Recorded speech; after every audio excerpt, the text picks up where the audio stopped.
See, this whole giving thing is so much more than meeting some church budget. And we used to have those signs up on the wall. Did I ever share that with you? Doc, you know, you've seen them. The sign on the board. Budget is, say, $3,000 a week. The giving this week was $3,500. Some people are sitting out in the congregation going, man, we're ahead of the game. I think I'll keep a couple extra bucks. Oh yeah, don't go there. Don't go there. But you know, and they just, you know, that's not what it's about. It's not about meeting some church budget and so on. It's about your heart and your dependency on God and your love for Him and the offering that you want to give to Him and partnering in the gospel. It's about you and what giving does to your heart and causing you to be dependent on God. Because here's what's going to happen.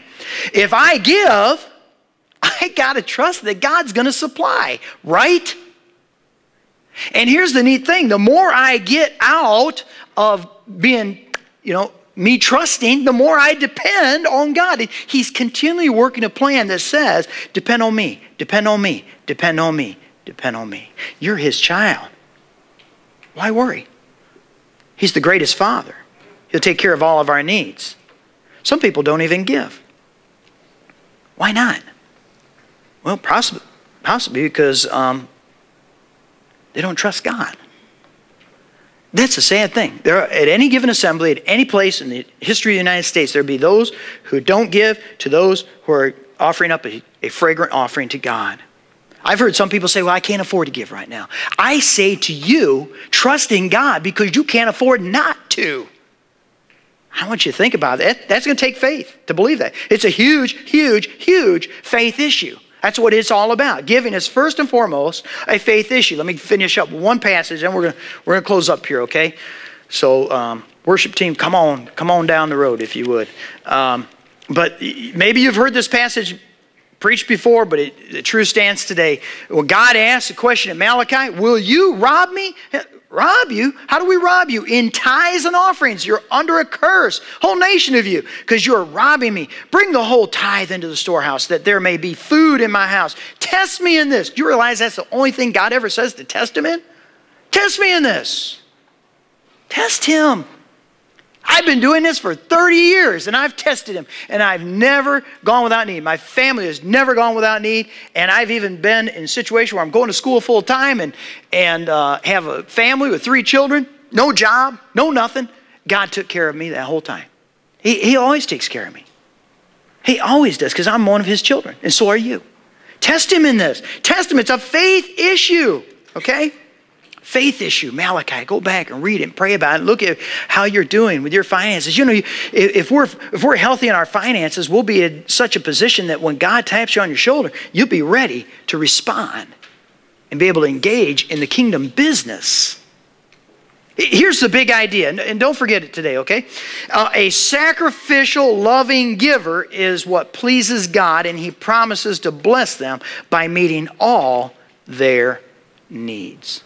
All their needs. By the way, He didn't say meet all their greeds.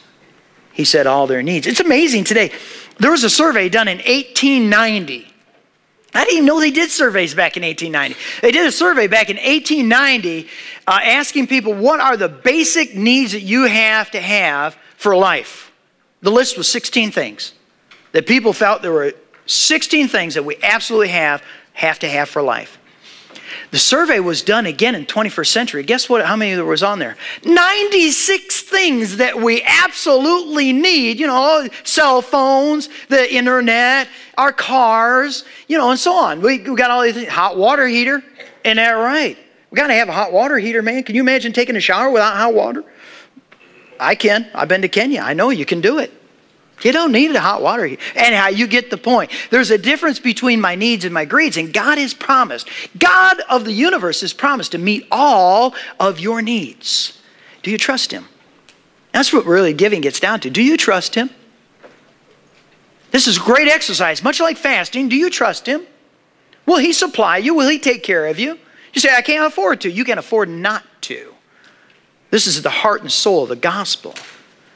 The truth is this: my giving is directly related. Check this out before you disengage with me here. My giving is directly related to God's provision.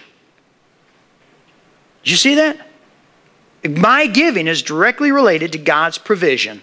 And we saw that over in 2 Corinthians chapter 9, verse 6. You sow a little bit, you reap a little bit. You sow a lot, you reap a lot. Very simple. Very simple. The devil's lie is this, though,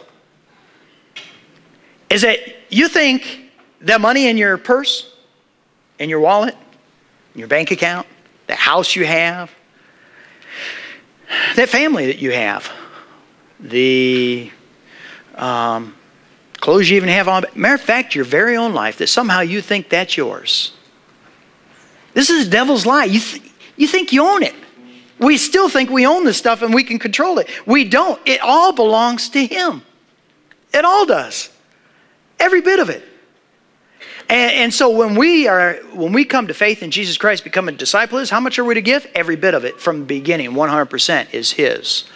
100% is his. And he gives us the blessing of being stewards and caretakers over our stuff. The stuff that it's his. But he lets us take care of it. Well, you can't give. You can give without love, but you cannot love without giving. And God loves you so much, and he's proven that by giving it all. Today we want to minister to you. I apologize. Last week we got stuff piled up in the hallway. So I believe Sunday isn't the prayer zone over here on this side of the hallway. And so please pray that God will empty your soul of the dependency on stuff and things which are temporary and pass away. And to trust completely in him.